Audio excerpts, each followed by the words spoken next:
Muchachos, muchachas, me da nuevamente gusto encontrarme con ustedes. Recordando la sesión anterior, fue la contextualización de los enfoques en los cuales podemos encontrar respuestas a los posibles casos de abuso o de acoso. Como reiteramos, es un tema en el cual está muy delgadita la línea de la separación entre la exigencia deportiva y la percepción de abuso y acoso. Un punto importante, que tu atleta conozca y reconozca la planeación desde la etapa precompetitiva, porque algunos me habían comentado, ¿por qué no presentarla desde la planeación general? No, ¿por qué? Porque puede haber ajustes precisamente en tu planeación, ya sea de aspectos netamente deportivos o aspectos administrativos.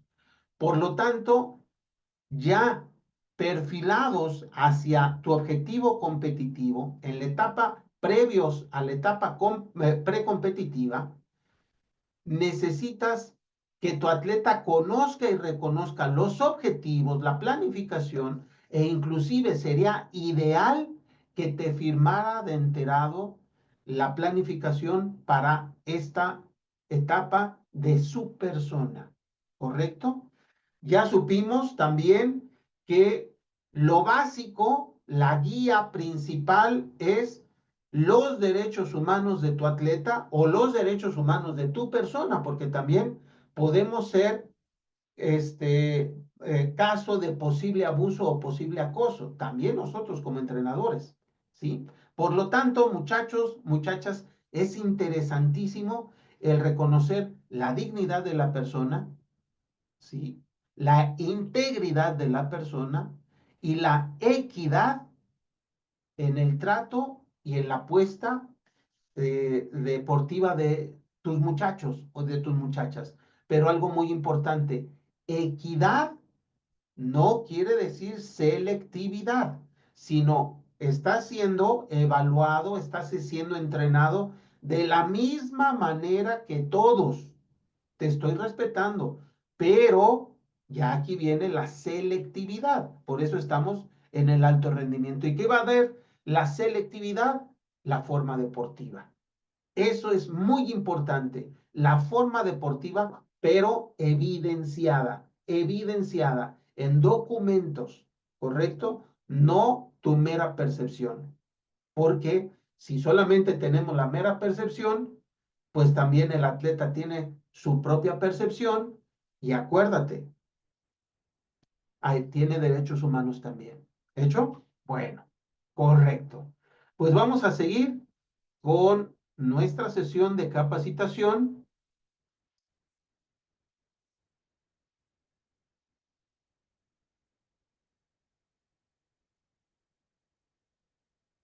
en la cual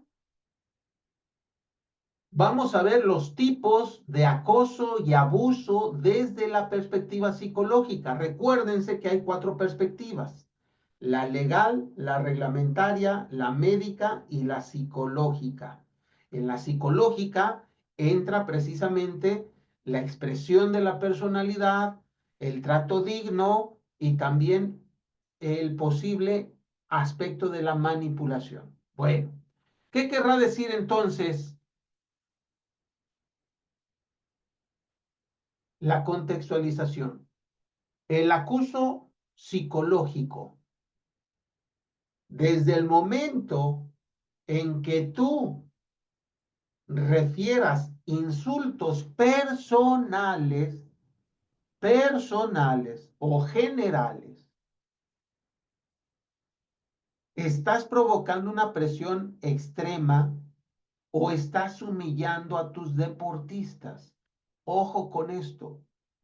Los insultos, que tonto eres o qué tontos son, qué pensativos se ven, eh, todos estos insultos, acuérdate, que denigren la dignidad, la integridad o la equidad, son aspectos de o categorías o síntomas de posible acoso o abuso. Por lo tanto, muchachos, el acoso psicológico se distingue por insultos, por una presión extrema de decir es que lo tienes que lograr porque lo tienes que lograr. ¿Cuándo se distingue una presión normal a una presión extrema?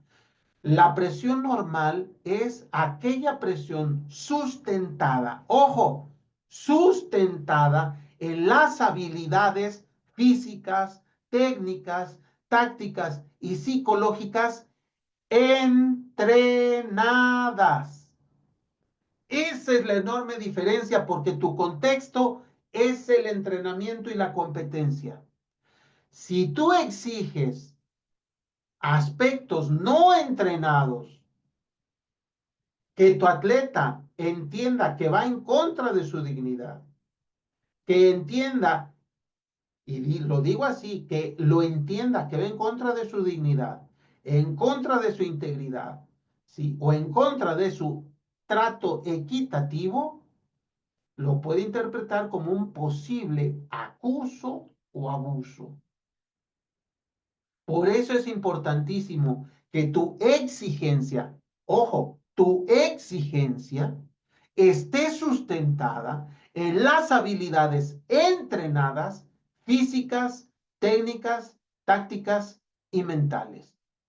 Aquí cobra relevancia el que haya conocido los objetivos precompetitivos y competitivos, tu atleta. Porque si no los conoce, puede caer en esta sintomatología de un posible acoso o abuso. Bien. Hay otro punto muy importante, muchachos, muchachas.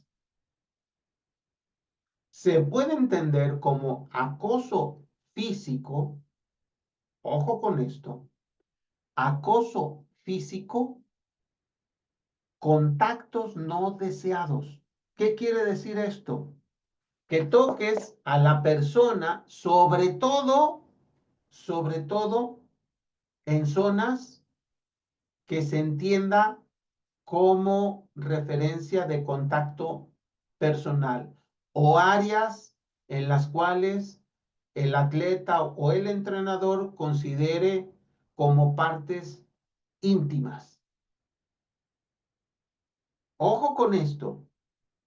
Hay una recomendación de la Federación Internacional de Fútbol en su consejo ético que le preguntes primero a tu atleta si consiente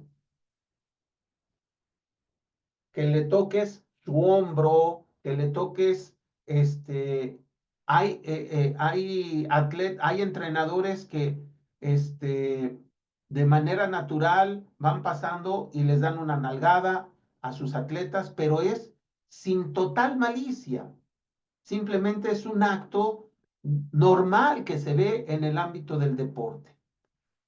La Federación Mexicana, perdón, la Federación Internacional de Fútbol Asociación, la FIFA, en su código de ética, sobre todo en el ámbito femenino, recomienda, y digo sobre todo, no quiere decir que exclusivamente, recomienda que cuando alguien se te acerque físicamente, no le abraces, sino el gesto mayor es tócale su cabeza, ¿sí?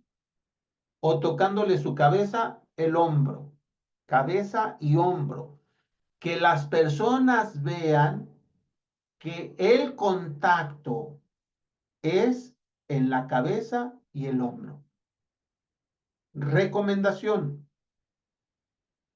Esto es para atletas que después te digan, profesor, no hay problema, usted me puede dar un abrazo, o que lleguen y te abracen, ¿sí? Tú corresponde de manera natural, ¿sí? Sin apretones, sin nada, porque se puede interpretar como caso de abuso o de acoso.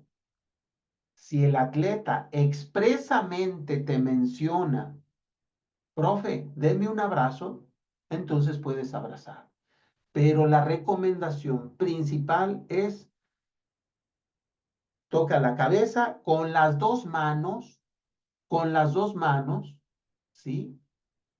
O una cabeza y el hombro. Y felicita aquí, en el hombro, en la parte de los trapecios. ¿Correcto? Porque es una parte neutra. Bien. Esto es interesante. Otro. Vamos a hablar del aspecto de acoso o abuso sexual. Si tú haces una comparación, por ejemplo, a mí me tocó que un entrenador entrenaba a las dos selecciones, femenil como varonil, y había una chica con una potencia de piernas increíble en el rugby, increíble, y sin querer dijo, oye, me lo comentó a mí, me dijo, oye, Gus, esta chica tiene una potencia increíble, qué bárbara, que a veces pienso que puede ser hombre. No se había dado cuenta que a 2 metros del entrenador estaba una compañera de esta chica de la selección de rugby. Solamente volteó y yo queriéndole tapar, le dije, no, es que hay personas en las cuales se puede confundir, pero usted bien sabe, profesor, que hay chicas muy potentes, muy fuertes, por eso están en rugby.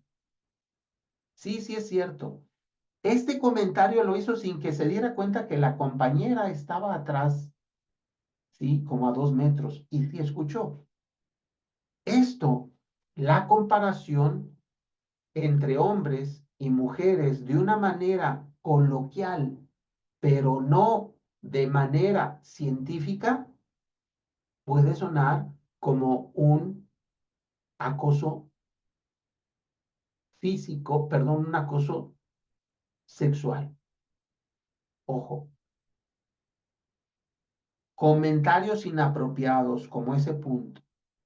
Tú puedes comentar y preguntarle a los chicos, oigan chicos, ¿les molesta si tengo alguna referencia en diferencias de tipo genérico, ojo, de tipo de género, hombre, mujer? ¿Por qué?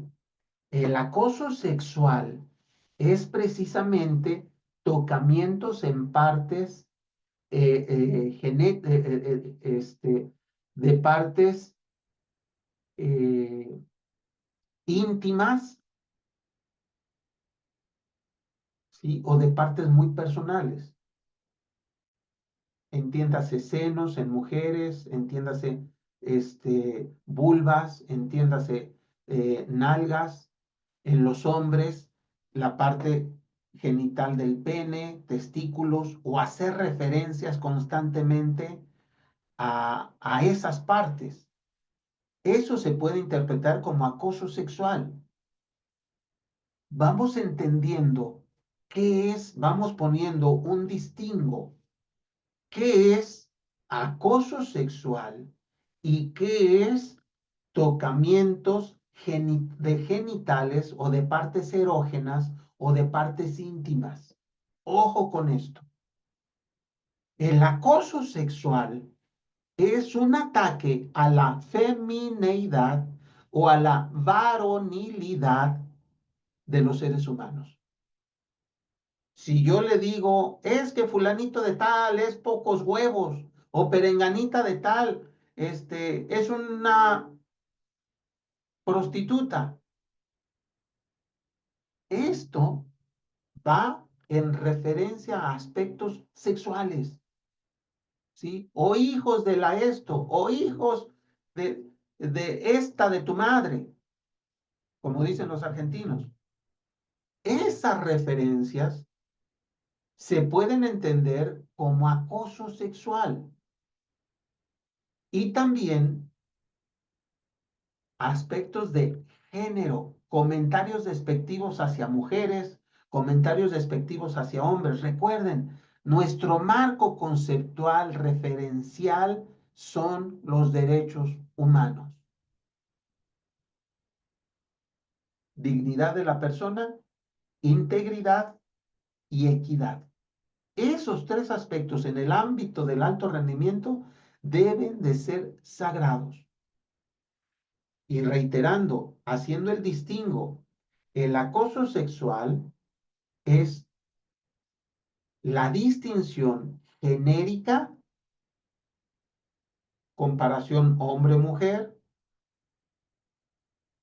en cuanto a la integridad varonil o femenil, ¿sí? Estos aspectos se pueden entender como acosos sexuales o un léxico totalmente sexualizado a las partes genitales, como léxico normal, ¿ok? Esto, muchachos, muchachas, es de mucho cuidado, porque pueden haber comentarios inapropiados, tocamientos y también demostrando un abuso de poder, ¿sí? A mí, perenganito, me pasa por debajo de los de estos y esas expresiones están haciendo un aspecto denigrante de la dignidad de la persona. Tú puedes expresar tu poder, tú puedes expresar tu posición como entrenador y tu nivel de exigencia, pero acuérdense, respetando estos tres puntos. ¿Ok? Bien. Por lo tanto, el acoso sexual se puede entender como acoso de tocamientos, acoso de comentarios y acoso en comparativas para denigrar la dignidad varonil y la dignidad femenil. ¿Ok? Siguiente punto. El abuso de autoridad, que ya más o menos lo habíamos dialogado en la clase anterior. El abuso de autoridad es una manipulación emocional y un control excesivo sobre los atletas. ¿Qué se puede entender como control excesivo de los atletas? Si les permites el celular, ¿qué estás chateando? ¿Con quién estás hablando? Es decir, coartar su libertad en momentos en los cuales los atletas pueden ser libres, ¿ok? Un descanso, un viaje, cosas por el estilo, pero también una manipulación emocional. Por tu culpa perdimos. Tú no sirves para nada.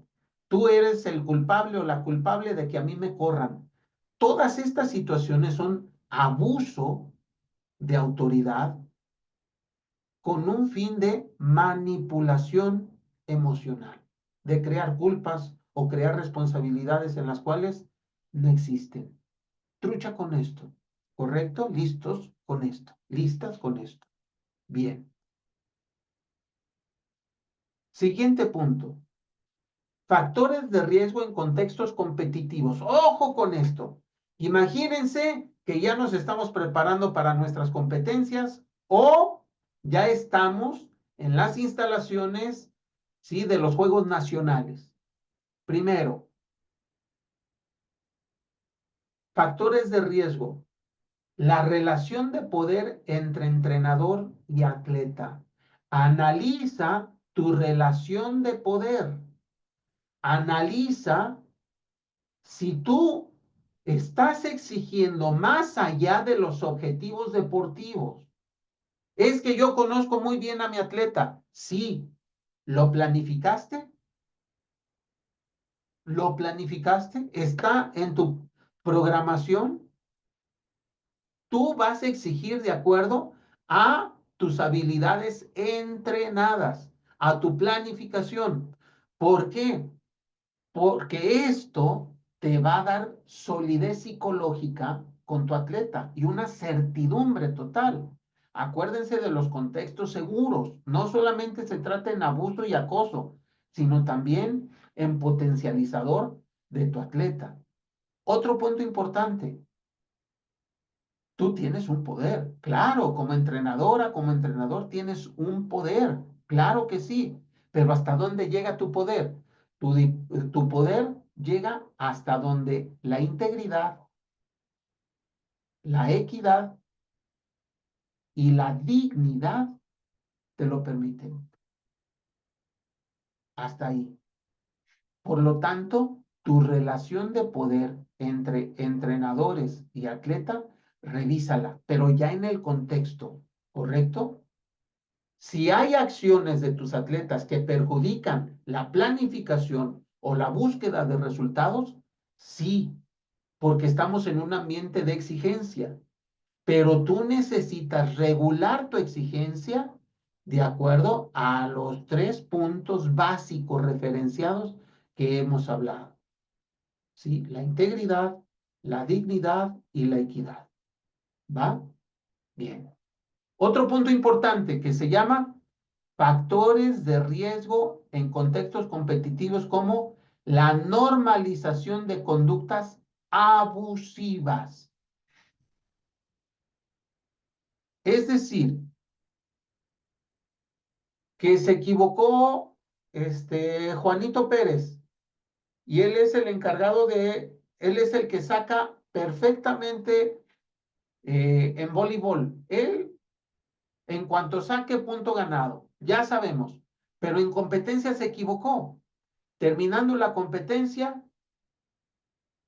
fulanito de tal, tienes castigo, tienes que darle 45 vueltas a toda la cancha y que te vean tus compañeros para que aprendan que aquí no deben de cometer errores. Esto los muchachos lo pueden tomar como algo normal, o los insultos, o el justificar las derrotas de acuerdo a actuaciones de los compañeros y señalarlos, exponerlos. Eso se puede tomar como algo normal, pero acuérdate, tienes los puntos importantes que es, primero, la integridad, la dignidad y la equidad. ¿Cómo tú podrías retroalimentar esta situación conservando estos 3 puntos y de acuerdo a tu planificación? ¿Ok? Por eso es una normalización de conductas abusivas que te pueden poner en riesgo en tu competencia y te puedan mencionar que estás abusando o acosando. ¿Ok? Siguiente punto. Falta de protocolos de denuncia y de protección. Tú habla con tus atletas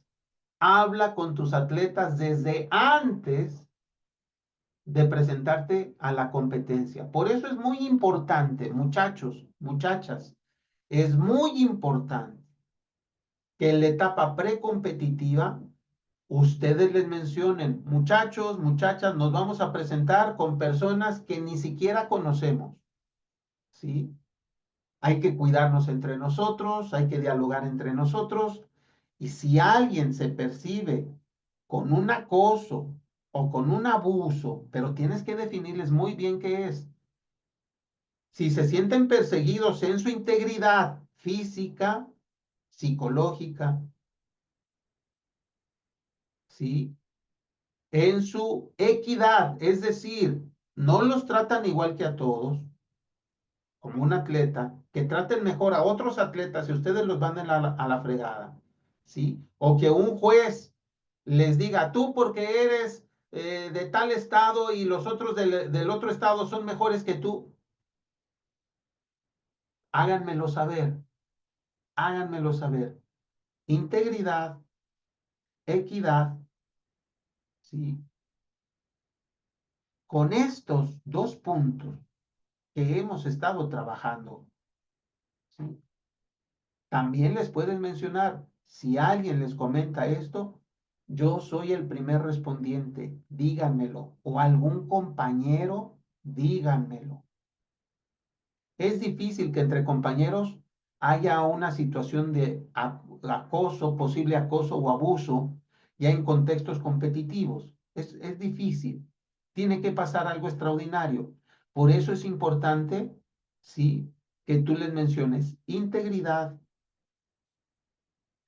equidad, ¿sí? Y dignidad. Menciónales esos 3 puntos y qué protocolos deben de seguir. Primero, ténganme confianza e infórmenmelo a mí y yo sabré cómo trabajarlo. Y les aseguro que esto va a quedar en secreto, ¿correcto? Ese es el primer punto. Gánate la confianza de tus atletas, pero desde la etapa de entrenamiento precompetitiva. Trabaja en esos protocolos. Y también asegúrate, porque hay miedo a represalias o pérdida de oportunidades. Es que si le digo a mi entrenador, me va a mandar a un lado, me va a quitar a un lado, me va a hacer a un lado. No. Si te dice un atleta algo, una percepción de abuso, de un posible caso de acoso, entonces lo que tú percibas es, ojo, es, es totalmente confidencial, no te preocupes, tus oportunidades se van a hacer de acuerdo a lo planeado o a lo que la competencia nos diga, ¿correcto? Pero de aquí tú preocúpate por competir. Dale la enorme confianza de la competición o de los planes por los cuales llevaste a tu atleta al contexto competitivo. Ojo, si tú detectas estas 4 cosas, va a ser muy difícil que se presente en el ámbito competitivo una de estos factores de riesgo. ¿Ok? Relación de poder, normalización de conductas abusivas, falta de protocolos y miedo a represalias. Trabaja esto desde la etapa precompetitiva y verás que tu trabajo, tu equipo, tus atletas se van a sentir bastante seguros en todo aspecto junto contigo para poder potencializar muy bien a tus atletas. Y con esto, chicos, chicas, como estamos trabajando aspectos de reflexión que les vamos a hacer llegar estos documentos y ustedes van a tener que presentar una evidencia de trabajo bajo estas reflexiones. Va. Factores de riesgo en contextos competitivos. ¿Cómo pueden los atletas reconocer y gestionar los factores de riesgo que afectan su bienestar mental y emocional en entornos de alta competencia? Creo que si tú vas trabajando esto, ya descubriste una estrategia muy personal con tus propios atletas, que lo puedes aplicar. Ahí quiero que las relaciones. En cuanto a la relación de poder entre entrenadores y atletas, es de qué manera una relación de poder equilibrada entre entrenadores y atletas puede fomentar un ambiente de crecimiento y respeto mutuo. Respeto mutuo no quiere decir que todos estén serios y que cuando llegue se levanten y que cuando te vayas, ya empieza el desmán. No, no, no, no. Respeto mutuo quiere decir que te valoran como persona y como entrenador. Eso es el respeto mutuo. Y que tú los valoras como personas y como atletas. Ese es el respeto mutuo. Por eso, ¿de qué manera una relación de poder equilibrada entre entrenadores y atletas puede fomentar un ambiente de crecimiento y de autovaloración entre atletas y entrenadores? En cuanto a la normalización de conductas abusivas, ¿por qué en algunos contextos deportivos las conductas abusivas son vistas como parte del proceso? Es decir, así es el entrenador, pero algunos atletas se retiran. ¿Y qué impacto tiene esto en la salud mental de los atletas? Es decir, no un entrenador exigente, sino un entrenador abusivo. ¿Qué efecto tiene en los atletas? Es muy diferente un entrenador exigente a un entrenador abusivo. ¿Ok? En cuanto al punto de falta de protocolos de denuncia y protección, la pregunta es que tú la respondas. ¿Cómo la ausencia de protocolos claros para denunciar abusos puede afectar la falta de confianza y el bienestar de los atletas dentro de una organización deportiva. Quiero que reflexiones. ¿Qué está sucediendo con tu selección? Y si existen las ideas claras de que te acerques o se acerquen tus atletas en cuanto a confianza y que sepan qué hacer si se presenta algún caso de esto. En cuanto al punto de miedos a represalias o pérdidas de oportunidades, ¿qué estrategias pueden implementarse para garantizar que los atletas se sientan seguros al denunciar injusticias sin temor a represalias o pérdida de oportunidades en su carrera? ¿Tú qué implementarías? ¿Qué estrategias implementarías? Creo que te estás dando cuenta. Ya estás trabajando en tu estrategia, en tu forma, en tu protocolo propio de tu selección, que se puede complementar con el de tu institución y el de tu federación o confederación. ¿Hecho? Bueno, esperemos tus respuestas, las esperamos. Muy bien. Bueno, muchachos, muchachas, me dio mucho gusto estar delante de ustedes. En realidad, me siento totalmente contento de poder compartir estos temas. Si se dan cuenta, ya cuando entramos a trabajar en ellos y le pescamos el hilo, ¿sí? Ya no son tan quisquillosos, sino sabemos movernos en este mar de incertidumbres. Ya tenemos no botes salvavidas, sino tenemos manejos y puertos seguros para esto. ¿Ok? Bueno, pues me dio mucho gusto estar con ustedes. Nos vemos en la próxima. Que estén muy bien. Soy el doctor Gustavo Cepeda y gracias a COCUDEC, a Viva del Deporte y a la Universidad José Vasconcelos. Nos vemos en la próxima. Gracias.